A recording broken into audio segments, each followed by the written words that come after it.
অর্থনীতির ছাত্রীরা, আমি পড়াচ্ছিলাম ব্যাংকিং সিস্টেম এবং ব্যাংকিং সিস্টেমে আমরা করে ফেলেছি বাণিজ্যিক ব্যাংকের কাজ। বাণিজ্যিক ব্যাংকের কাজ পড়াতে গিয়ে আমরা দেখেছি যে বাণিজ্যিক ব্যাংক দুটো কাজ খুব গুরুত্বপূর্ণভাবে করে। এক হচ্ছে জনসাধারণের কাছ থেকে আমানত রাশি গচ্ছিত রাখা বা জমা রাখা, এবং 2 নম্বর কাজটি হচ্ছে ঋণ দান করা। এখানে আমরা এটাও পড়েছি যে বাণিজ্যিক ব্যাংক ঋণ প্রদান করে কয়েক গুণ পর্যন্ত তারা আমানত বাড়িয়ে দিতে পারে, এবং এখানেই আবার কেন্দ্রীয় ব্যাংকের ভূমিকা আমরা খুঁজে পাই। কেন্দ্রীয় ব্যাংক কী করে? এই বাণিজ্যিক ব্যাংকের ঋণ প্রদানের ক্ষমতাকে নিয়ন্ত্রণ করে। সেই ক্ষমতাকে নিয়ন্ত্রণ করা কী কারণ সেটা আমি পরে বলছি। আগে এসো আজকের টপিক, কেন্দ্রীয় ব্যাংকের ঋণ নিয়ন্ত্রণ করার পদ্ধতি বা হাতিয়ার। তো কেন্দ্রীয় ব্যাংক কী কী হাতিয়ার দ্বারা ঋণ নিয়ন্ত্রণ করে এটা একটু দেখে নিই। তাহলে কেন্দ্রীয় ব্যাংকের ঋণ নিয়ন্ত্রণ পদ্ধতি, যেগুলোকে আমরা methods of credit control of central banks বলছি। ঋণ নিয়ন্ত্রণ পদ্ধতিকে দুভাগে ভাগ করা হয়েছে। আমি পুরো বোর্ডকে দুভাগে ভাগ করেছি, তো তোমরা এই পার্টটাকে এখন দেখো না, তোমরা এই পার্টটাকে এখন দেখো যে ঋণ নিয়ন্ত্রণ পদ্ধতিকে দুভাগে ভাগ করা যায়। কার ঋণ নিয়ন্ত্রণ পদ্ধতি? আমরা কেন্দ্রীয় ব্যাংকের ঋণ নিয়ন্ত্রণ পদ্ধতির কথা বলছি। তো কী কী? পরিমাণগত ঋণ নিয়ন্ত্রণ পদ্ধতি, যেটাকে ইংলিশে quantitative instruments of credit control বলা হয়, এবং গুণগত ঋণ নিয়ন্ত্রণ পদ্ধতি, যেটাকে কোয়ালিটেটিভ ক্রেডিট কন্ট্রোল ইনস্ট্রুমেন্ট বলা হয়। তাহলে পরিমাণগত ঋণ নিয়ন্ত্রণ কি? যে ঋণের মোট পরিমাণ হ্রাস বৃদ্ধি ঘটায়।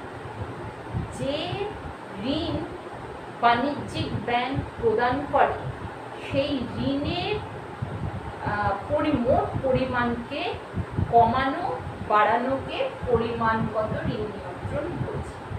এবং গুণগত ঋণ নিয়ন্ত্রণ কি না, কোনো বিশেষ ক্ষেত্রে, অর্থাৎ নির্বাচিত ক্ষেত্রে যদি ঋণ প্রদান করার জন্য উৎসাহিত করে কেন্দ্রীয় ব্যাংক বাণিজ্যিক ব্যাংকগুলোকে, তখন এটাকে গুণগত ঋণ নিয়ন্ত্রণ পদ্ধতি বলা হচ্ছে।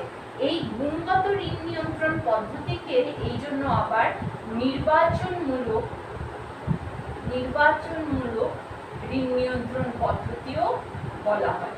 তার কারণ কি? নির্বাচিত ক্ষেত্রে ঋণ প্রদান করতে উৎসাহিত করে।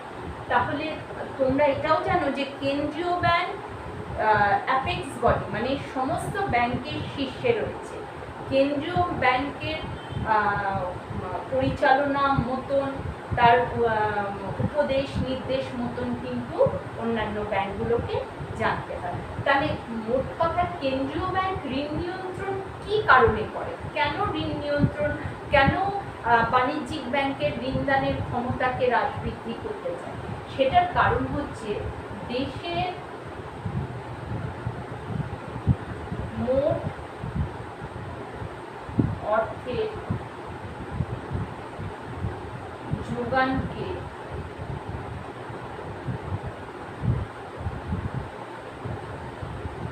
নিয়ন্ত্রণ করে।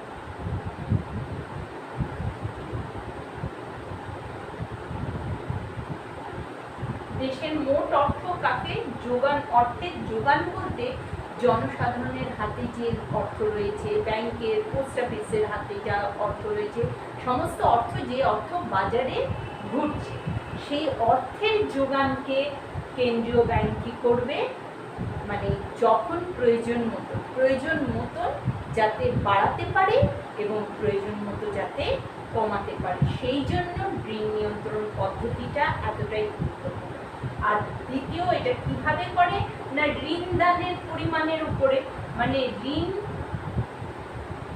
দানের পরিমাণকে নিয়ন্ত্রণ করার মাধ্যমে। কারণ যদি না নিয়ন্ত্রণ করতো তাহলে বাণিজ্যিক ব্যাংকগুলো তো মানে নিজের ইচ্ছা মতন, যেহেতু বাণিজ্যিক ব্যাংক ঋণ প্রদানের মাধ্যমে কয়েক গুণ আমানত বাড়াতে পারে, তো সেইখানটায় যদি কোনো নিয়ন্ত্রণ না থাকে তাহলে কিন্তু সরকারের দেশের মোট অর্থের ওপরে নিয়ন্ত্রণটাই হারিয়ে ফেলবে। ঠিক মতন কন্ট্রোল করা না গেলে কোনো হিসেব বহির্ভূত অর্থ ঢুকে যেতে পারে দেশে, বা দেশের অর্থ চলে যেতে পারে বাইরে। তাহলে এই জন্য ঋণ নিয়ন্ত্রণ পদ্ধতিটা খুব গুরুত্বপূর্ণ, এবং পরিমাণগত ঋণ নিয়ন্ত্রণ পদ্ধতিকে আবার 3 ভাগে ভাগ করা হচ্ছে। পরিমাণগত ঋণ নিয়ন্ত্রণ পদ্ধতি ব্যাংকের খোলা বাজারের কার্যকলাপ, বা এটাকে ওপেন মার্কেট অপারেশন, বা এটাকে OMO বলে বলা হয়। OMO, open market operation, OMO বলেও বলা হয়। খোলা বাজারের কার্যকলাপ এবং নগদ জমা অনুপাতে পরিবর্তন। তো আমরা এটা এক এক করে পড়ব। তো প্রথমে আসি ব্যাংকে, আর গুণগত নিয়ন্ত্রণ আমরা পরে পড়ছি। তো ব্যাংক রেট বোঝাতে গেলে আমাদের একটা জিনিস খুব ক্লিয়ারলি, যারা ব্যাংকের পড়েছো তোমরা নিশ্চয়ই জানো,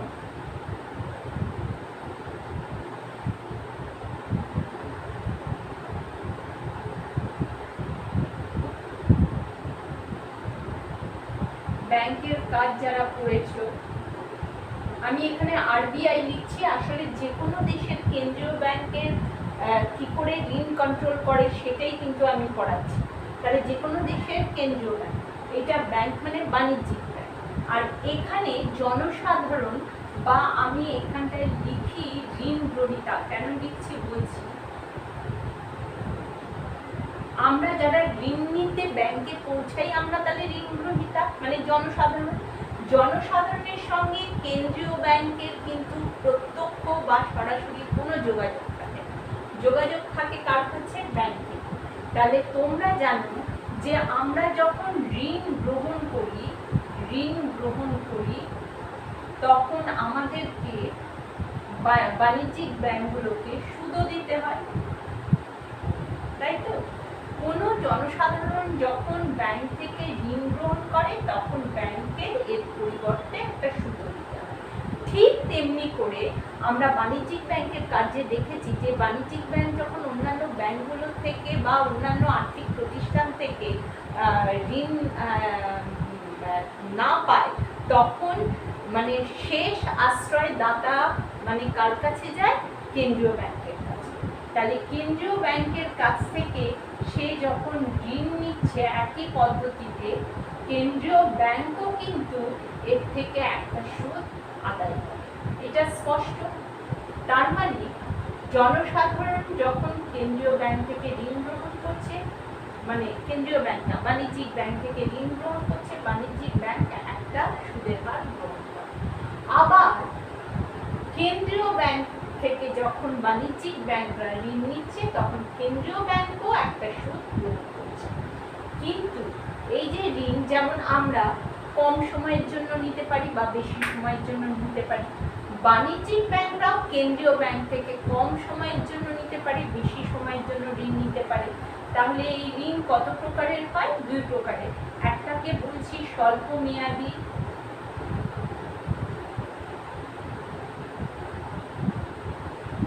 ঋণ, আর অন্যটাকে বলছি দীর্ঘমেয়াদী।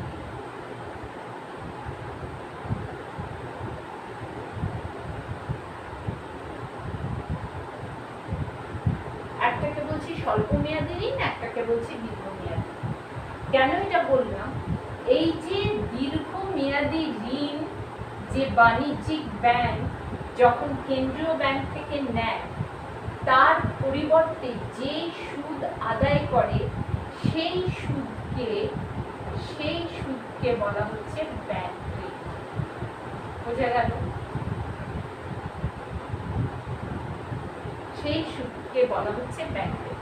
তার মানে ব্যাংক রেট কাকে বলে? ব্যাংক রেট হচ্ছে কোনো দেশে যখন কেন্দ্রীয় ব্যাংক বাণিজ্যিক ব্যাংকে দীর্ঘমেয়াদী ঋণের বদলে যে সুদ আদায় করে সেই সুদকে বলা হচ্ছে ব্যাংক ঋণ। আর স্বল্প মেয়াদী সুদকে কি বলা হবে? স্বল্প মেয়াদী সুদকে বলা হয় রেপো রেট।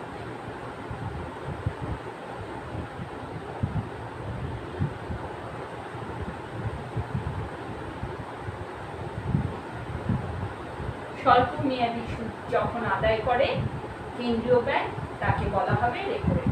তাহলে পরিভাষা যদি বোঝো তাহলে পরিভাষা অত্যন্ত সিম্পল।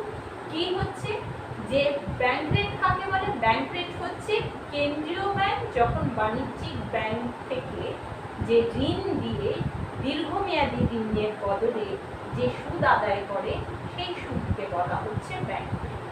এটাই এই পর্যন্ত ক্লিয়ার। এবারে এই ব্যাংক রেট দিয়ে আমরা কিভাবে মানে কেন্দ্রীয় ব্যাংক ব্যাংক রেটের মাধ্যমে কি করে ঋণ নিয়ন্ত্রণ করে?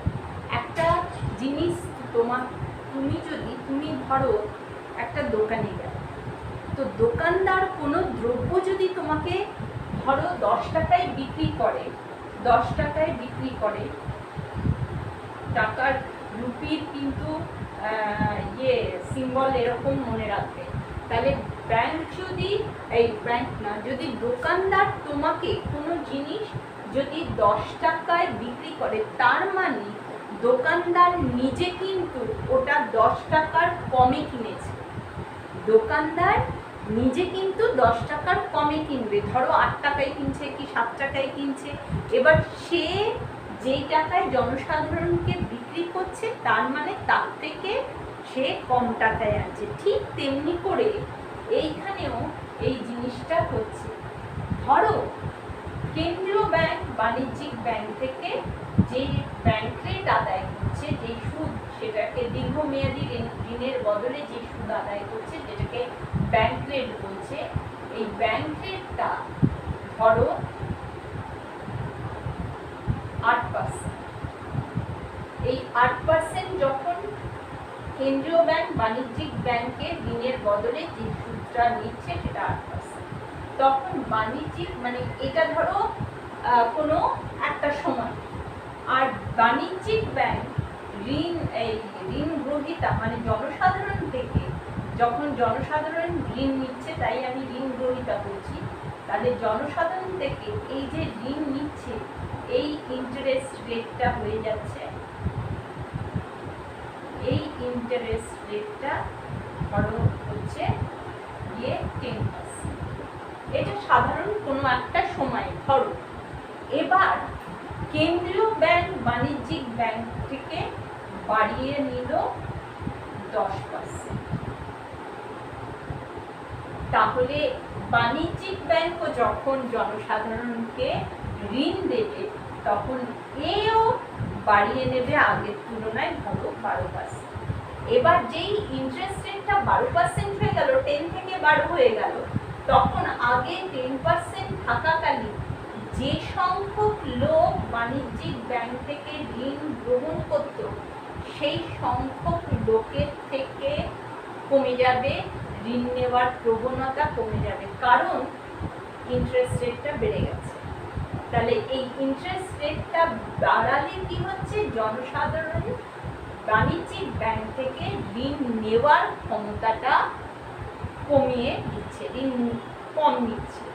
ফলে কি হচ্ছে, ঋণ যদি কম নেয় তাহলে এদের কাছে হাতে, জনসাধারণের হাতে টাকাটা কম আসছে। তার মানে আরবিআই বাজারে তখন মুদ্রার যোগানটা কমিয়ে ফেলতে চাইছে।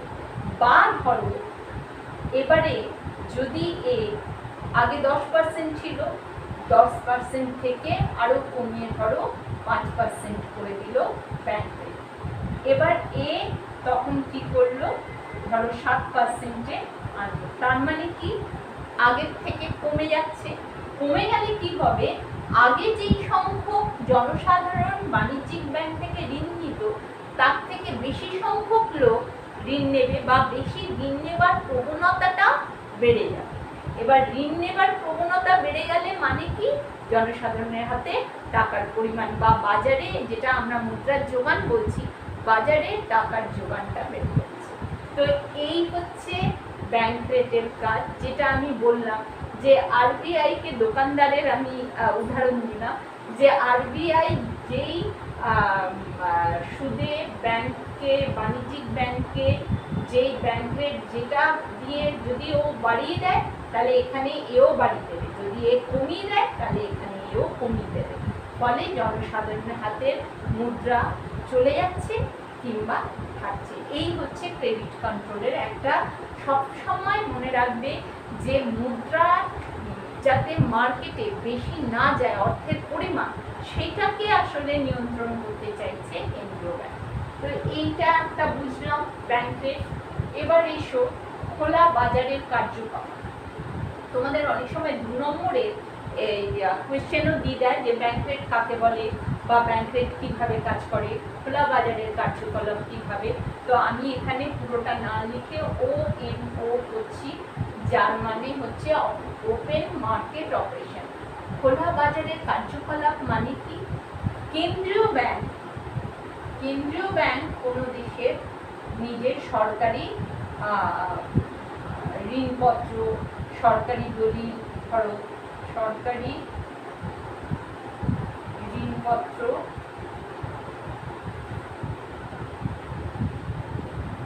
বা ট্রেজারি বিলস ইত্যাদি ইত্যাদি নানান রকম সরকারি হয়, তো সেইটা বিক্রি করতে চাইছে। বিক্রি করলে খোলা বাজার বলেছি। খোলা বাজার মানে কি, ব্যাংকও, বাণিজ্যিক ব্যাংকও কিনতে পারে, বা জনসাধারণও কিনতে পারে, বা অন্যান্য আর্থিক প্রতিষ্ঠানও কিনতে পারে,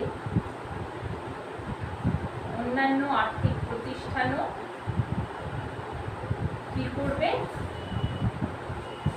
কিনতে পারে এই সরকারি ঋণপত্র। তোমরা বলবে যে যেহেতু কেন্দ্রীয় ব্যাংক পুরো খোলা বাজারে বিক্রি করছে, কি বিক্রি করছে না, সরকারি বিভিন্ন ঋণপত্র, ট্রেজারি বিল ইত্যাদিগুলো বিক্রি করছে, তাহলে কি হচ্ছে, এও কিনতে পারে, এও, আমি বলেছি জনসাধারণের সঙ্গে প্রত্যক্ষভাবে কিন্তু কেন্দ্রীয় ব্যাংকের কোনো রকম সম্পর্ক নেই, তারপরেও আমি বলছি জনসাধারণও কিনতে পারে, কারণ এটা OMO। আর বিভিন্ন অন্যান্য আর্থিক প্রতিষ্ঠানও কিনতে পারে। কেন কিনবে, কেন তারা কেনার জন্য লালায়িত থাকবে, তার কারণ হচ্ছে যে এই সরকারি ঋণপত্রেও কিন্তু খুব সুরক্ষিত, তার মানে এইটা মানে অলাভজনক হয় না, তাহলে মুনাফার পরিমাণও যেমন থাকে তেমন সুরক্ষিত, বা মানে চিটফান্ডের মতো নয় যে ডুবে যাবে যখন খুশি। যেহেতু এটা সরকারি, সেহেতু সুরক্ষার দৃষ্টিভঙ্গি থেকে বা মুনাফা লাভের দৃষ্টিভঙ্গি থেকে এরা কিনতে চাইবে। যদি এরা কেনে তাহলে কি হলো, এদের হাতের অর্থটা চলে গেল কি হলো, কেন্দ্রীয় ব্যাংকের কাছে। কি হয়ে যাবে, এদের হাতের অর্থটা চলে যাবে কেন্দ্রীয় ব্যাংকের কাছে। আর ঠিক উল্টোটা হবে, অর্থটা যদি চলে যায় তার মানে এদের হাতের অর্থগুলো কি হয়ে যাবে, কমে যাবে। সেটাই বলছি যে মুদ্রার যোগান তাহলে কমে যাবে। কিন্তু যদি এরা এবারে কিনে নিল, তো এমনও হতে পারে যে এবারে বিক্রি করছে, এই যে ঋণপত্রগুলো, সরকারি ঋণপত্রগুলো এবারে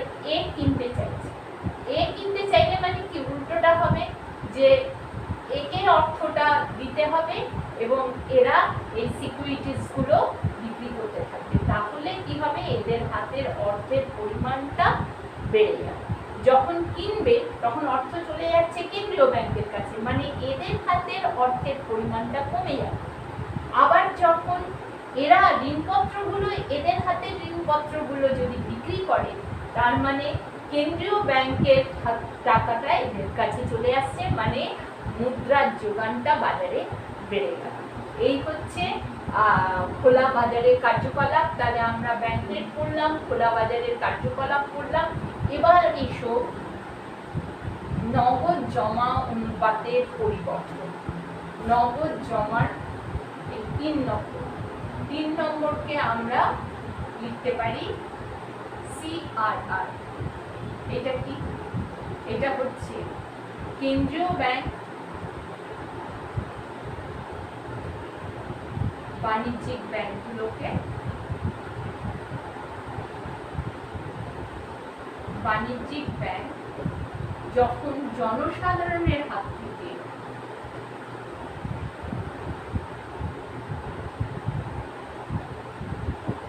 ধরো আমানত রাশি গচ্ছিত রাখে, মানে জনসাধারণ ধরো আমি বলছি যে 1000 টাকা গচ্ছিত রাখে।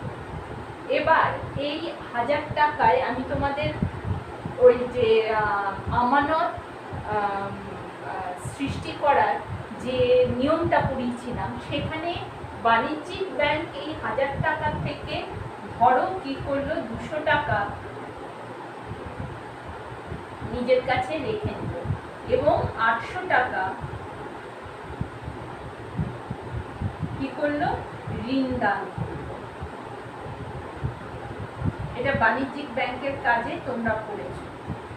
এই যে 200 টাকা যে নিয়ে নিল, 800 টাকা তো ঋণ দান করলো, সেটা আলাদা, সে এই কথাটা এখন আমি বলছি না। কিন্তু এই যে 200 টাকা কি কি বলে, এটাকে লিগ্যাল রিজার্ভ রেশিও বা LRR বলে। এটার আবার 2 ভাগে ভাগ হয়। কি না, একটা চলে যায় কেন্দ্রীয় ব্যাংকের কাছে, এই রাশিটা 1 ভাগ চলে যায় কেন্দ্রীয় ব্যাংকের কাছে, একটা অংশ থেকে যায় নিজের কাছে। যেটা কেন্দ্রীয় ব্যাংকের কাছে গেল সেটাই হচ্ছে CRR বা ক্যাশ রিজার্ভ রেশিও। এটাকে কি বলে? Cash reserve ratio. এবং যেটা ওর নিজের কাছে থাকলো সেটাকে বলে SLR বা স্ট্যাচুটরি লিকুইডিটি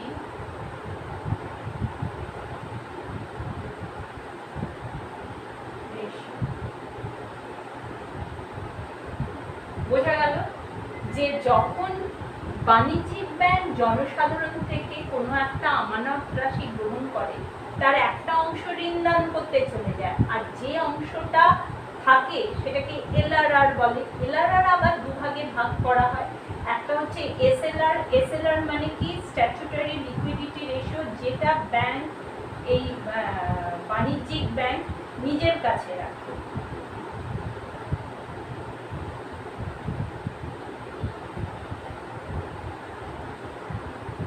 আর এটার একটা অংশ চলে যাচ্ছে কেন্দ্রীয় ব্যাংকের কাছে, এটাকে বলে CRR বা ক্যাশ রিজার্ভ রেশিও। আর আমরা পড়ছি এই CRRটাই এখানে বোঝানো হলো। এটা কাকে বলে সেটা বোঝালাম। এবার এইটা হাতিয়ারটা ব্যবহার করে কি করে ক্রেডিট কন্ট্রোল করে না, CRRটা যদি বাড়িয়ে দেয়, মানে এর কাছে যে গচ্ছিত আমানত রাশি রাখতে হয় CRR, সেইটা যদি বাড়িয়ে দেয় তাহলে এর কিন্তু ঋণ দান করার ক্ষমতাটা কমে যাবে। কারণ ও যে ঋণ দান করার যে সম্পত্তিটা ক্রিয়েট করে সেইটা ও এখানে বেশিরভাগটা এখানে চলে গেলে ওর ঋণ প্রদান করার ক্ষমতাটা কমে যাবে। এইটা যখন সে কমিয়ে আনে তাহলে এর ঋণ দান করার ক্ষমতাটা বেড়ে যাবে, বাণিজ্যিক ব্যাংকের ঋণ দান করার ক্ষমতা বেড়ে যাবে। তাহলে এইটা তোমরা নগদ জমা অনুপাতের পরিবর্তনটা শিখবে। এবার এসব গুণগত নিয়ন্ত্রণ। যেহেতু ভিডিও বেশি লম্বা হয়ে যাচ্ছে, আমি খুব তাড়াতাড়ি পড়াবার চেষ্টা করব। গুণগত ঋণ নিয়ন্ত্রণ পদ্ধতিতে এখানে বলছে নগদ মার্জিন, এখানে নগদ জমা। তোমরা মার্জিন কথাটার উপরে বেশি খেয়াল রাখবে। মার্জিন কথাটা কি? যখন একটা শেয়ার বিক্রি হয়, তা ধরো একটা শেয়ার বিক্রি হলো, সেই শেয়ারটা মানে 50% ধরো বলা হলো যে এই 50% মানে কি, জনসাধারণ যখন শেয়ারটা বিক্রি করতে চায় তখন 50% সে নগদ রাশি হিসাবে পায়, আর 50% ব্যাংকটাকে ঋণ হিসাবে প্রদান করে। তাহলে নগদ রাশি হিসাবে যে টাকাটা বাণিজ্যিক ব্যাংক জনসাধারণকে দিচ্ছে সেই টাকাকে নগদ মার্জিন বলা হচ্ছে। আবার ভালো করে বোঝো যে মার্জিন কথাটা আমি কি বলছি। জনসাধারণ কি করছে, শেয়ার কিনছে কার থেকে, বাণিজ্যিক ব্যাংক শেয়ার কিনছে।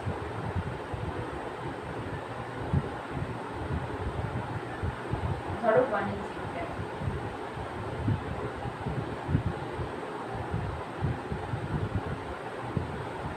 কিন্তু এর উপরে নিয়ন্ত্রণ করছে কে, কেন্দ্রীয় ব্যাংক। কেন্দ্রীয় ব্যাংক বলছে তুমি 50% কিন্তু মার্জিন হিসাবে রাখবে।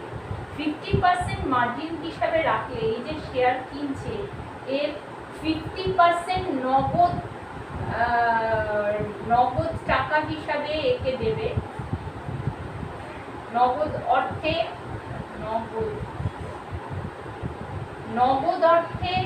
এ দেবে। এর যা এর যে টাকার শেয়ার কিনছে সে 50% নগদ অর্থে দিল, আর বাকি 50% কিন্তু কি করবে, ঋণ আকারে দেবে। এটা কে নিয়ন্ত্রণ করলো, কে বাণিজ্যিক ব্যাংকে বলছে না, কেন্দ্রীয় ব্যাংক। কেন্দ্রীয় ব্যাংক যদি 50% মার্জিন রাখতে বলে, এটা কিন্তু নির্দেশ দিচ্ছে যে তুমি 50% মার্জিন রাখবে যখন শেয়ার দেবে। তার মানে শেয়ার কে কিনছে, জনসাধারণ কিনছে। কার থেকে কিনছে, বাণিজ্যিক ব্যাংক থেকে। বাণিজ্যিক ব্যাংক কেন্দ্রীয় ব্যাংক থেকে নির্দেশ পেল যে তুমি 50% মার্জিন রাখবে। তার মানে সে 50% নগদ অর্থ হিসাবে জনসাধারণকে দিল, আর বাকি 50% ঋণ আকারে। তাহলে এই যে নগদ আকারে বাণিজ্যিক ব্যাংক থেকে জনসাধারণের কাছে যাচ্ছে, এটাই হচ্ছে নগদ মার্জিন পরিবর্তন। এটা কাকে বলে? এবার কি করে এটা কন্ট্রোল করবে না, বাণিজ্যিক ব্যাংকে যদি নির্দেশ দিল যে 50% না 60%, তখন ও এটাকে 60% নিজের কাছে মানে রাখলো, সেইটাকে আবার কমিয়ে দিয়ে নগদ অর্থ কমিয়ে দেবে, আর ঋণের অংশটা মানে ওই 60% নিজের নগদ অর্থে দেবে, আর বাকিটা দেবে ঋণ আকারে। তাহলে এইভাবে নগদ মার্জিন পরিবর্তন করতে পারে, বাড়িয়ে কমিয়ে বাণিজ্যিক ব্যাংকের শেয়ার বাড়ানো কমানো করতে পারে। মানে এর হাত থেকে টাকা যদি মুদ্রার যোগান বাড়াতে চায় তাহলে জনসাধারণের হাতে টাকা বেড়ে যাবে, আর যদি মুদ্রার যোগান কমাতে চায় তাহলেও জনসাধারণের হাতে টাকাটা কমানোর চেষ্টা করবে। তাহলে এই হচ্ছে নগদ মার্জিন পরিবর্তন। আর হচ্ছে নৈতিক প্রণোদন বা মোরাল সুইশন। নৈতিক প্রণোদন কি না, সে যেমন ধরো তোমরা বাড়িতে বাবা বড়, এবার বাবা কি বলে, তুমি এই কাজটা করো তোমার ভালো হবে, বা ওই কাজটা করো না ভালো হবে না, বা তুমি অমুক বন্ধুটা তোমার ভালো, ওই বন্ধুর সঙ্গে মেলামেশা করো, এই বন্ধু খারাপ মেলামেশা করো না, এমনিভাবে কি করে নির্দেশ দিতে। ঠিক তেমনি করে যেহেতু কেন্দ্রীয় ব্যাংক শীর্ষ রয়েছে, কেন্দ্রীয় ব্যাংক কি করে দেশের শীর্ষস্থানে রয়েছে, কোন ব্যাংকে, সমস্ত বাণিজ্যিক ব্যাংকগুলোর শীর্ষে রয়েছে। তাহলে মানে বলতে পারো যে কেন্দ্রীয় ব্যাংক বাণিজ্যিক ব্যাংকগুলোর পিতা।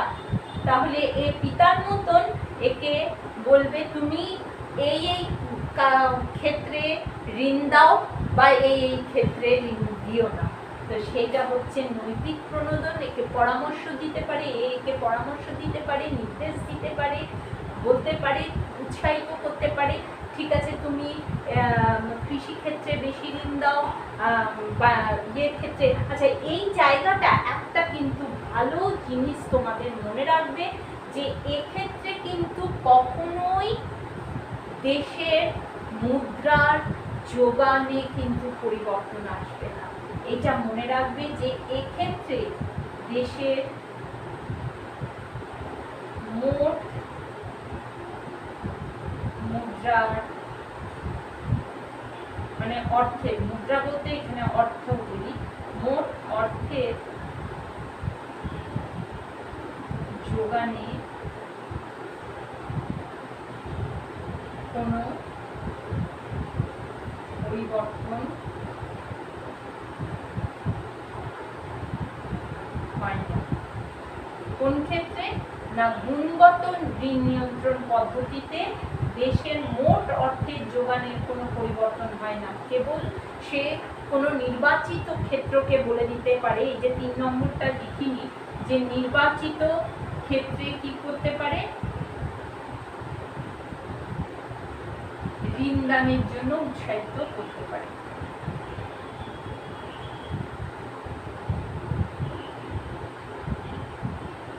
মানে নির্বাচিত, ওই যে বললাম বিশেষ বিশেষ ক্ষেত্রে, তুমি ধরো কেন্দ্রীয় ব্যাংক, বাণিজ্যিক ব্যাংকগুলোকে বললো তুমি কৃষি ক্ষেত্রে বেশি ঋণ দাও, যেটাকে আমরা প্রাথমিক ক্ষেত্র বলি, আর শিল্প ক্ষেত্রে ঋণটা কমাও, শিল্প ক্ষেত্র।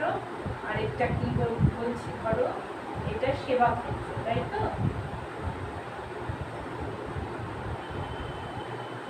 কৃষি ক্ষেত্র মানে প্রাথমিক ক্ষেত্র, শিল্প ক্ষেত্র মানে মাধ্যমিক ক্ষেত্র, আর সেবা ক্ষেত্র তোমরা সকলেই জানো যে 3টে ক্ষেত্রে বিভক্ত। তাহলে কেন্দ্রীয় ব্যাংক নির্দেশ দিতে পারে ব্যাংকে তুমি কৃষি ক্ষেত্রে বাড়ো, তার মানে তখন কেন্দ্রীয় ব্যাংক চাইছে যে কৃষি ক্ষেত্রে উন্নতি করুন। আর শিল্পের ক্ষেত্রে একই পরিমাণ ঋণ 3 ভাগে ভাগ হয়ে যাচ্ছে। মানে এরকমও হতে পারে যে সেবা ক্ষেত্রকে বেশি উৎসাহিত করতে পারে, তাহলে সেবা ক্ষেত্রে ঋণটা বাড়িয়ে দাও অন্যান্য ক্ষেত্রের থেকে একটু একটু করে কমিয়ে। বা শিল্প ক্ষেত্রকে যদি ইমপ্রুভ বা উন্নত করতে চায়, তাহলে বলবে যে তুমি শিল্প ক্ষেত্রে বাড়িয়ে দাও, কৃষিক্ষেত্রে আর সেবা ক্ষেত্রের থেকে একটু কমিয়ে দাও। তাই এইভাবেও কিন্তু ঋণ নিয়ন্ত্রণ করা যেতে পারে। তাহলে এই হচ্ছে কেন্দ্রীয় ব্যাংকের ঋণ নিয়ন্ত্রণের পদ্ধতি, যেগুলো খুব ইম্পর্টেন্ট, এগুলো প্রায়ই কোয়েশ্চেন আসে। আর এটা 11-এর জন্য যেমন দরকারি, সেরকম 12-এর জন্য। এই পর্যন্ত।